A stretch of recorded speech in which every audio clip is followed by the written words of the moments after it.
Bueno, yo soy Iñaki Sendino, a veces soy referenciado en sus vídeos como Sendi, su máster, y este es Seijo, es el que os va a hablar durante 1 hora. ¿1 hora? No. Menos, probablemente. Menos. En fin, Hispania, entonces. Hispania. Venga, ¿por dónde empezamos? ¿Por la historia? ¿Por tu viaje espiritual antes de...? Vamos a empezar explicando qué es, igual. ¿Qué es eso? ¿De qué estamos hablando?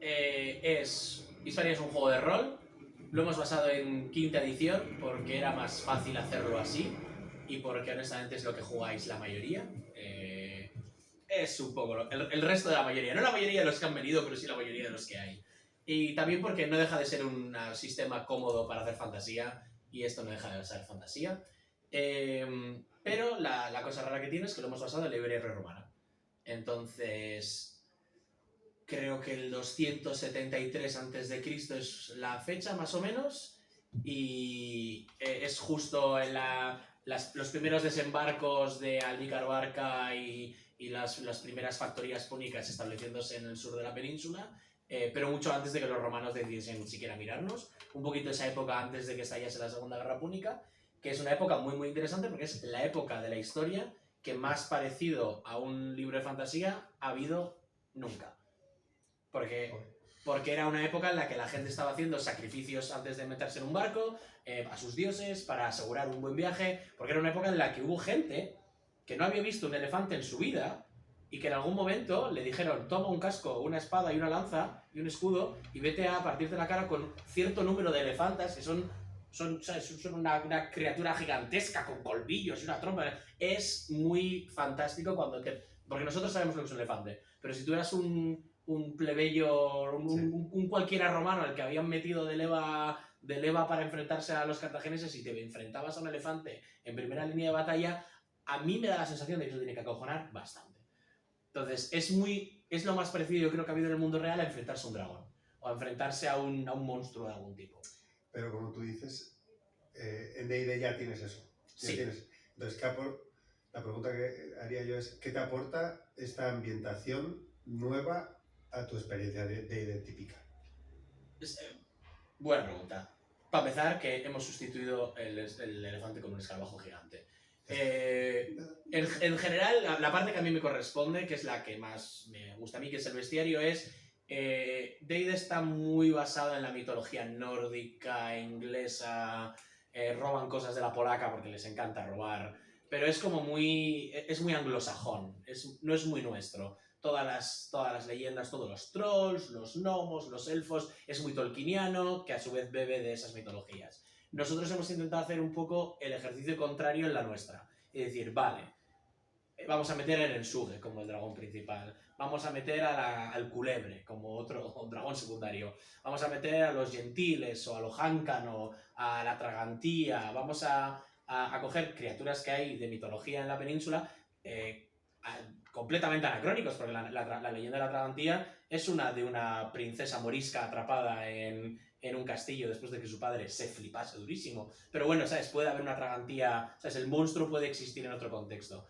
Y hemos cogido esa mitología y la hemos intentado adaptar a, ok, lo mismo que están haciendo los anglosajones con el juego más famoso del mundo, pues lo vamos a hacer nosotros con nuestra pequeña cosita, para que puedas partirle la cara a un Inchichu, que es una cosa como muy nuestra. Y luego, como no hay tanta mitología ibérica como nos gustaría, pues me he inventado un montón de cosas que suenen como a lo mismo. ¿Sabes? Que suenen parecido. Suenen como que podrían ser una leyenda nuestra, pero probablemente no lo son luego porque me las he inventado. Eso es lo que te quería preguntar, porque todo esto estás hablando de monstruos, que sé que es lo que tú has escrito bastante. Esa parte me ha tocado. Pero también en la guía de Polibio es todo la ambientación, no hay monstruos. Sí, eso es verdad. Hay todo culturas que entiendo que son todas basadas en tribus o clanes o facciones hispánicas. Es más culturas porque luego La pregunta que te quería hacer es ¿cuánto se distingue la ambientación de las razas y las civilizaciones a lo que era la Hispania de verdad? O sea, ¿es un calco 1 a 1? No, porque habéis hecho todo dioses nuevos. La cosa es la siguiente. La premisa era...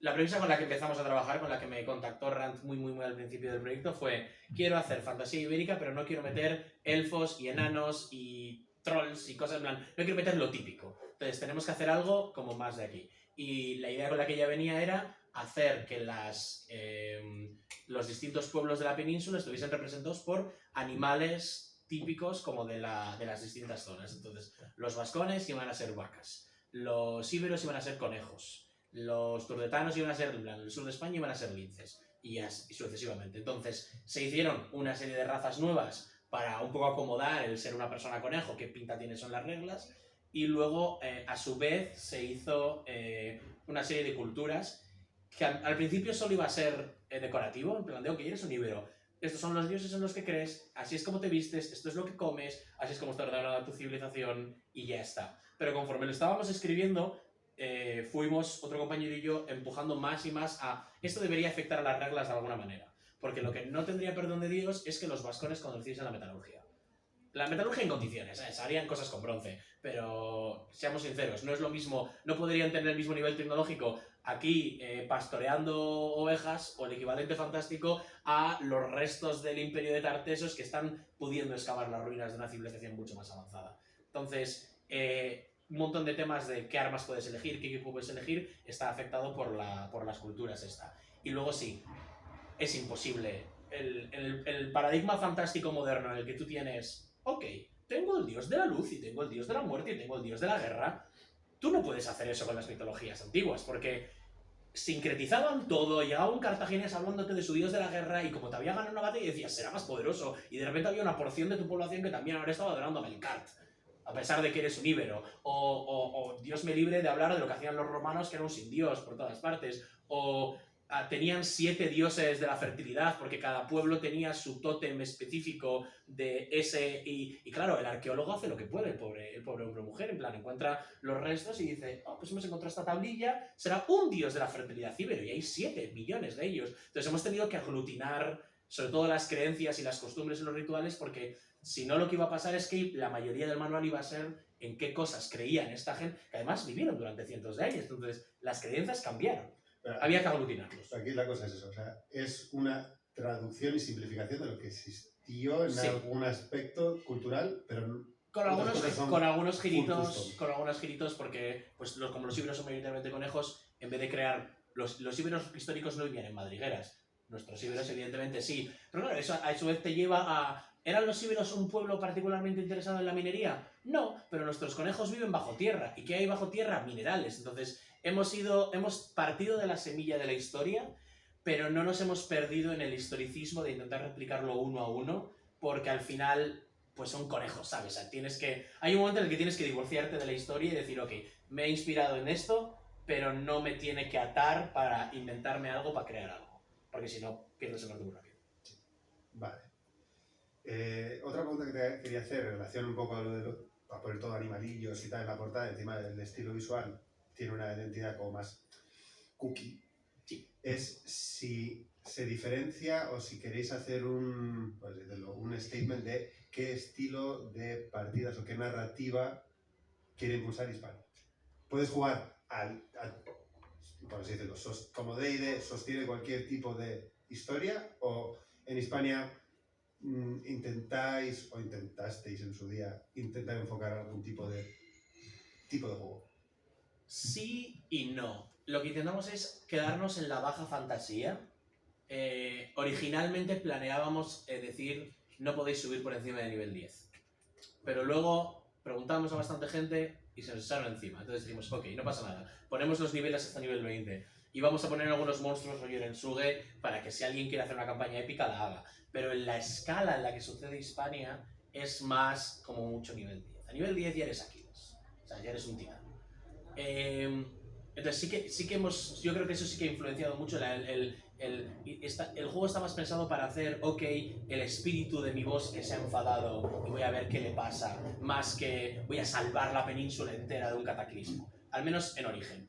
Pero no en el tono de juego. La primera aventura que yo escribí para este juego es sobre unos niños que se han colado en la despensa y se han metido por un agujero que no debían y han acabado en la guarida de un monstruo y tienes que ir a rescatarlos, y es full estética de fábula. El monstruo se traga a los niños enteros y si derrotas al monstruo los puedes sacar tal cual los has metido, como un cuento, como Caperucita Roja. hasta la primera campaña que estoy escribiendo, en la que he estado antes de venir aquí avanzando, y he descrito cómo le arrancan la cabeza a un conejo de cuajo. Porque, ¿sabes? Pierde un duelo en batalla y pues, ¿sabes? Eso es lo que pasa. El puesto a pasada, eso es. más 18. Yo creo que en ese sentido del estilo de juego, de si quieres ir más oscuro, si quieres ir más folclórico, cuento de hadas o esto, todo es viable, siempre y cuando te quedes un poco en la escala de... ¿sabes? No intentes hacer los niveles épicos estos que se hacían. Sí, no hay archimagos en España. Quizás hay uno. Eso es. Y en la Torre de Hércules o algo así, y ya está. Por ejemplo. Vale. Hablando de mecánicas y tal, ya dejamos de hablar no de España, pero al menos de mecánicas. ¿Habéis hecho algunos cambios? ¿Por qué? Ya que entiendo que no es para impulsar un tipo de narrativa, porque es la que te dé la gana. Entonces, los cambios de mecánica ¿cuál es el motivo? Son calidad de vida, sobre todo. Hay una serie de cosas de D&D que están bien en concepto, pero considerábamos el equipo de diseño no encajaban bien con la experiencia de juego que queríamos conseguir. Y luego hay algunas cosas que simplemente eran manías. Voy a poner tres ejemplos. Por un lado, la ventaja. La ventaja y la desventaja es una idea muy buena en concepto, me encanta la ventaja y la desventaja, pero es muy fácil de entender y sobre todo es muy fácil de explicar. Pero una vez has superado tus primeras fases de juego, en la que eres nivel 1, nivel 2, son tus primeras 3 partidas, se empiezan a dar casos en los que dices, claro, la ventaja es genial, voy a intentar conseguir ventaja. Y consigo 3 fuentes de ventaja. Y el máster ha tirado una bomba de humo, así que tengo una fuente de desventaja. Y de repente todo se anula. Y es como, ¿me estás diciendo que el humo me resta el tener flanqueo, estar el otro derribado, patatín, patatán, un montón de cosas? Entonces nosotros hemos reescrito las reglas de ventaja para que si acumulas mucha superioridad táctica, por el motivo que sea, cualquier posible pequeño malentendido situacional o cualquier posible situación que ponga el enemigo no te quite por completo ese trabajo que has hecho de tirarle el suelo, atarle, de flanquearle, vendarle los ojos, de ese tinglado. Eso por un lado. Eso sería una de las de me gusta el espíritu, no me gusta la ejecución.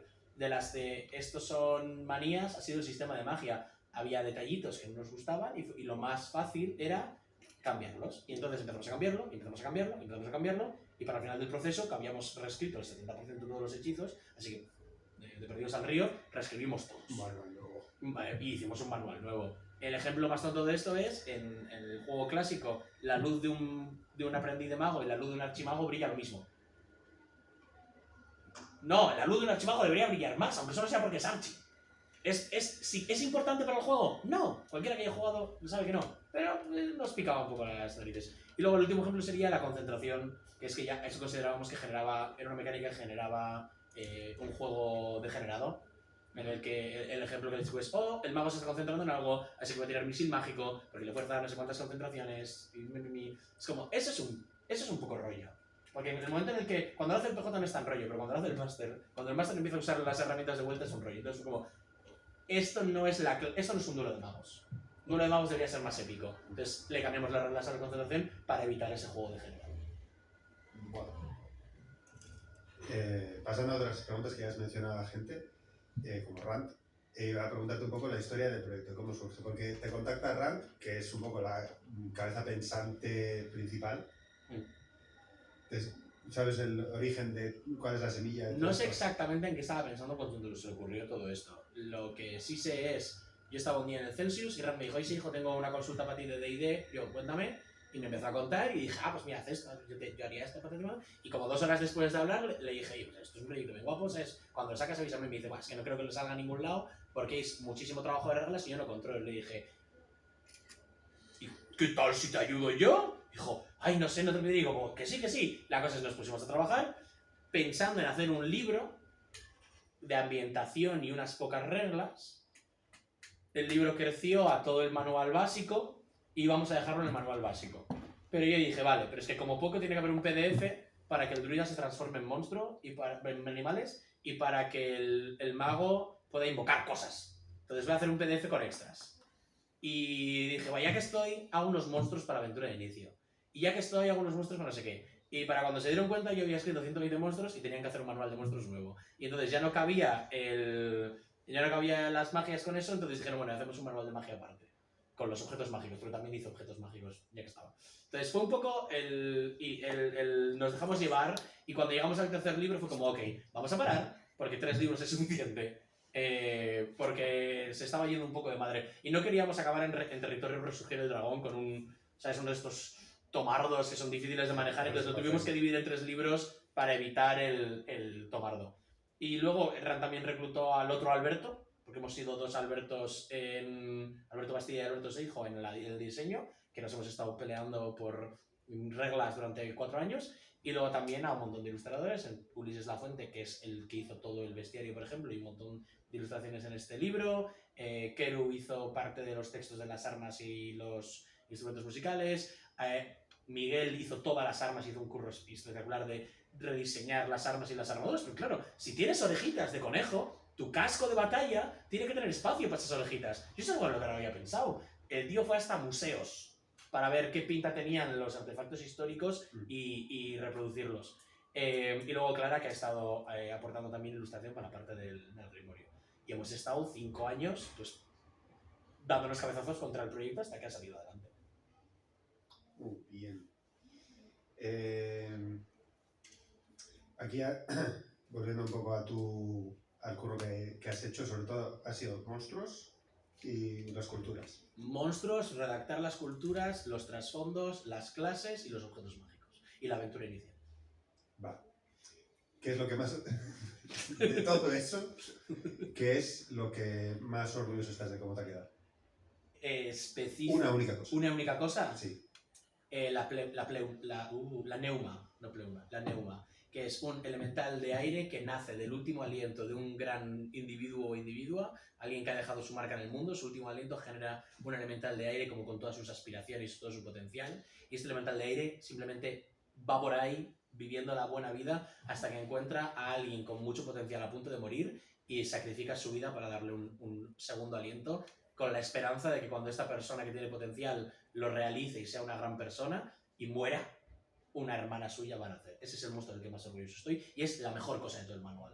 Porque es un Revivify invisible que puede seguir a la party en cualquier momento. Es como más un fantasma que un elemental de aire. O sea, sale del aire. Es como es un aliento.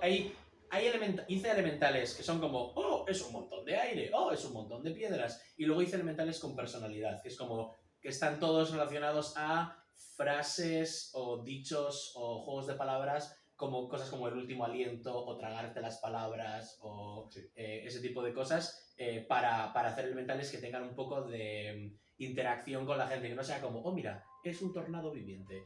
¿Qué diferencia hay con un tornado no viviente? Pues dado que a nivel práctico, en el mundo real habría una diferencia, porque el tornado viviente tiene inteligencia y el tornado viviente responde a las presiones de los vientos y la atmósfera. Pero como estás en un mundo de fantasía donde no sabes lo que es la presión ni sabes lo que es la atmósfera, realmente un tornado normal y un tornado viviente te da igual. Entonces yo quería elementales y espíritus y que fuesen un poco más fantásticos, que tuviesen un poquito más de historias metidas dentro de ellos. Así que... Y todo lo demás también. ¡Ah! Te iba a decir, o sea, tú tienes tu propia campaña, haces tus juegos de roles aparte, que podemos hablar de eso luego, si sobra tiempo. ¿Dirías que has hecho cosas diferentes en Hispania de lo que sueles hacer Sí. en tu casa, para tu partida o para tus otros productos? Sí, definitivamente sí. Para empezar, el estilo este como más folclórico, más... ¿Y cuáles son las reglas? No hizo nada, ¿sabes? Las reglas de la hospitalidad. Todo eso Rima. yo no... Rima, así que es verdad. Todo eso yo no lo llevo mucho a mi mesa. En mi mesa, los que han jugado en mi mesa, sabéis, me preocupo mucho por... ¿Cuál es la tarifa de importación de este producto? ¿Qué dice la ley de no sé qué, no sé cuántos? A mí me preocupa como ese mundo como muy lógico, y hago mucho lo que me gusta llamar fantasciencia de, ok, este mago ha descubierto una runa de paralizar el tiempo. ¿Para qué lo va a usar? Para conservar comida. ¿Por qué? Porque es súper útil. ¿Sabes? Congelas el filete en el tiempo y no se te pudre. Hago como mucho ese es más como mi estilo. Y Hispania va por todo lo en plan en casa, digo, cuando estoy en pijama. Y Hispania va por todo lo contrario, si rima, tira para adelante, como mantener temas en distintos espíritus y cosas así, que tenga que ser folclórico, que tenga que obedecer al mito. Hay veces que el mito es un rollo, pero ¿sabes? Pues la serpiente huele mal, la serpiente huele mal. Y tienes que... aparentemente el culebre, todos los mitos, la única cosa en la que coinciden todos los mitos del culebre es que el culebre huele fatal. ¿Es interesante que el monstruo huela mal? Pues no mucho. No hay gran cosa mecánica que te pueda hacer yo, aparte de meterte un aura de envenenamiento y poco más. De olor a culo. Pero todos los mitos coinciden que el culebre huele a rayos. Pues no sé por qué los cántabros están obsesionados con el olor y todas las fuentes te dicen, no, el culebre olía fatal. A veces tiene alas, a veces no tiene alas, a veces come niños, a veces no come niños, siempre huele mal. Pues había que meter que olía mal. Yo no suelo tirar por esos caminos, pero los cántabros querían que el culebre oliese mal y he tenido que obedecerles. Sí, un poco más, es otro estilo de... Yo creo que es otro... ¿cuál es la palabra que estoy usando? Otro esquema mental. En casa, eso es, en casa voy como muy ordenado, de ok, esto es la causa, estas son las consecuencias, pum, pum, pum, y aquí ha sido más como, ok, ¿cuál es el resultado final y cómo lo justifico después? O sea, no te llevarías nada de lo aprendido a tu mesa. Sí, hay cosas chulas que yo creo que deberías reducir en la cantidad de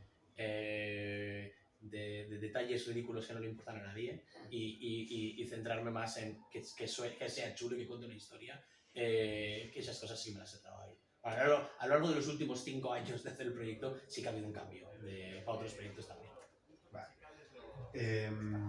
Hablando ahora un poco más del futuro, Hispania, ¿qué planes tenéis?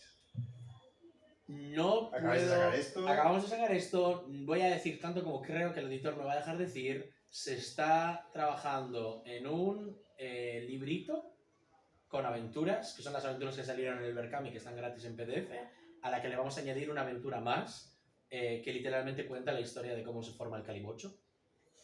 Es una aventura muy sólida, muy graciosa, en la que un árbol... Es el árbol de Koal que contamina una charca y crea una especie de agua marrón que los animales cuando la beben, los animales la beben se ponen como hiperactivos y hay un pueblo de vascones cerca que fabrican un vino de unas frutas salvajes que lo llaman el mocho.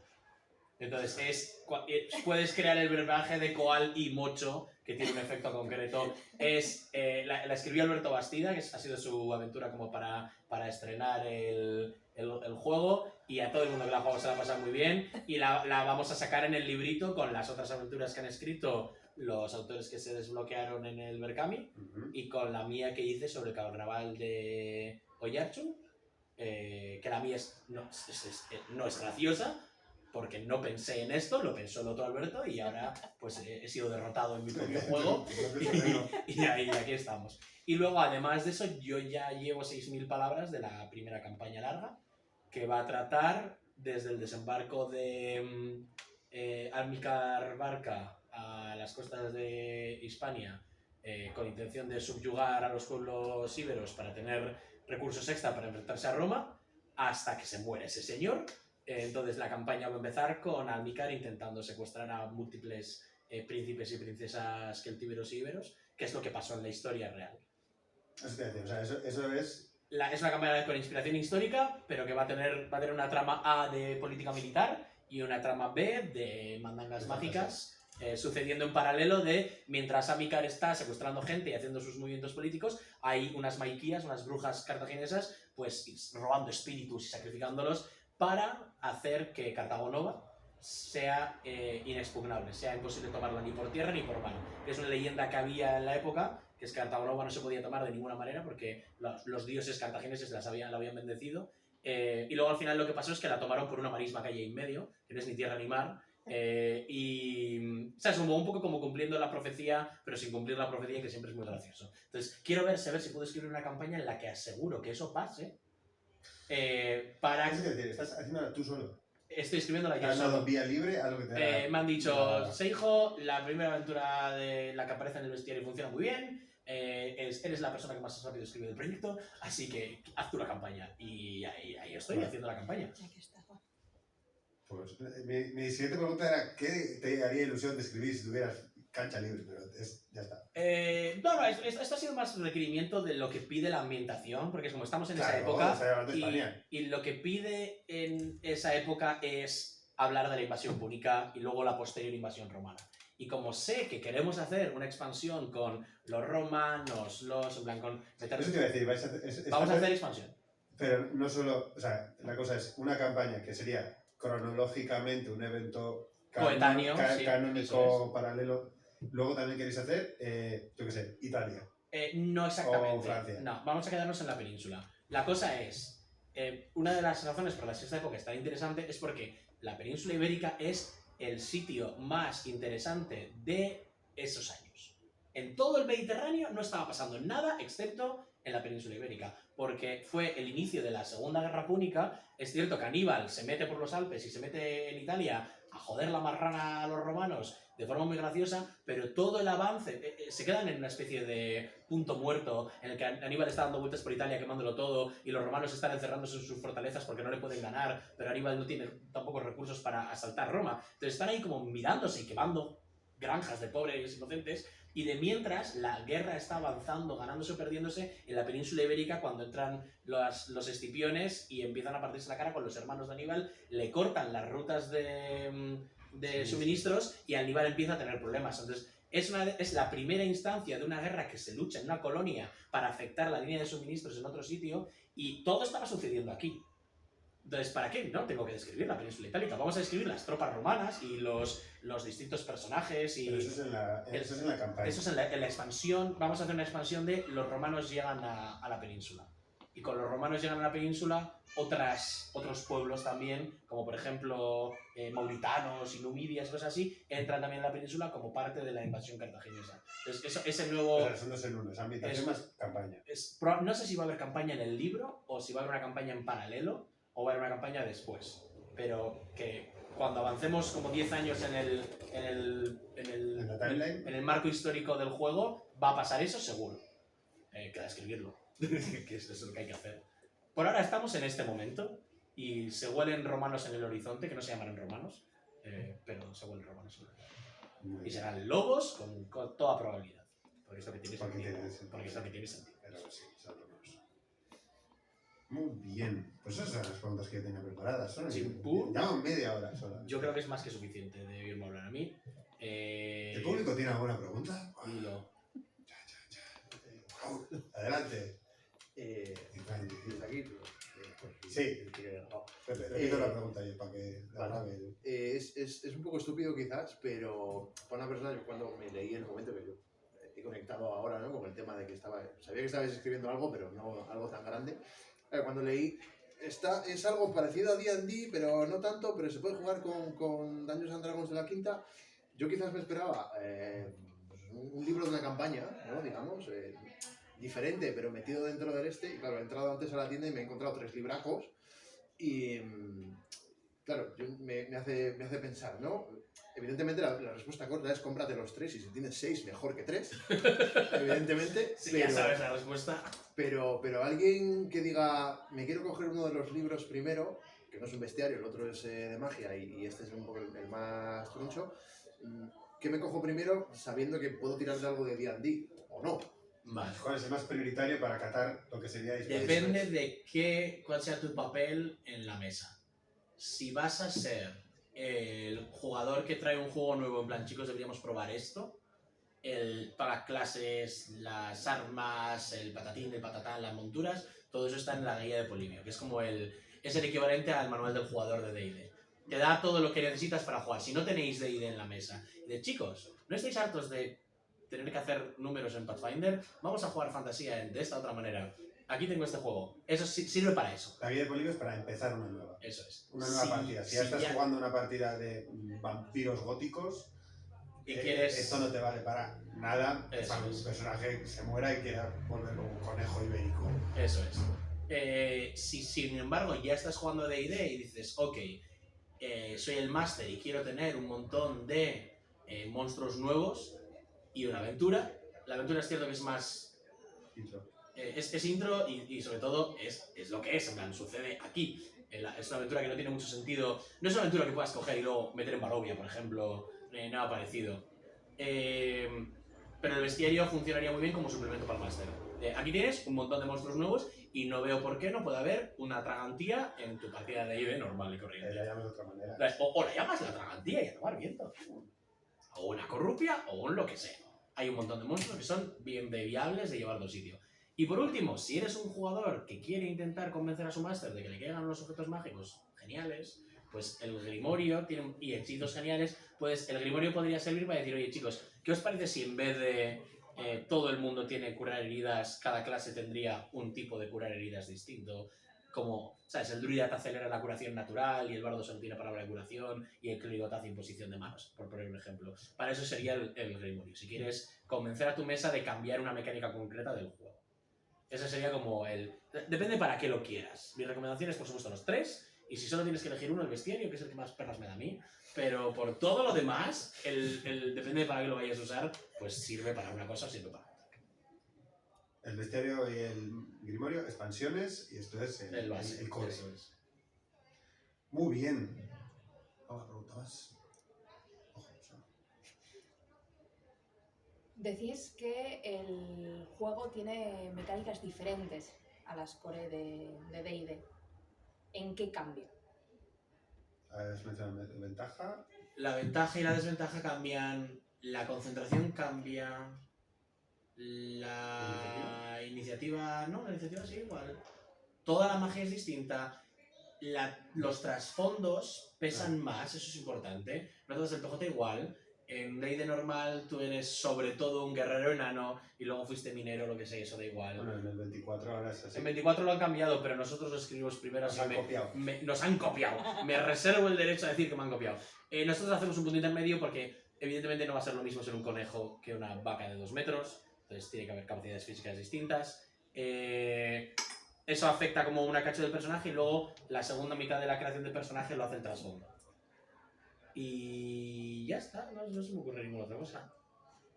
En realidad hay que decir otras mecánicas, pero no me las sé de memoria, ¿sabes? La de las armas del equipo, sí que. Es verdad, todas las armas tienen propiedades, cada una, las hachas hacen más daño a las plantas, si tienes armadura ligera hay ciertas armas que hacen más daño, si vas con armadura pesada y te dan un mazazo pues va a ser más efectivo que si haces te dan un espadazo, cosas de ese estilo. Muy bien. ¿Y chimpún? Y chimpún, ¿no? ¿Y chimpún? Es que ricasco.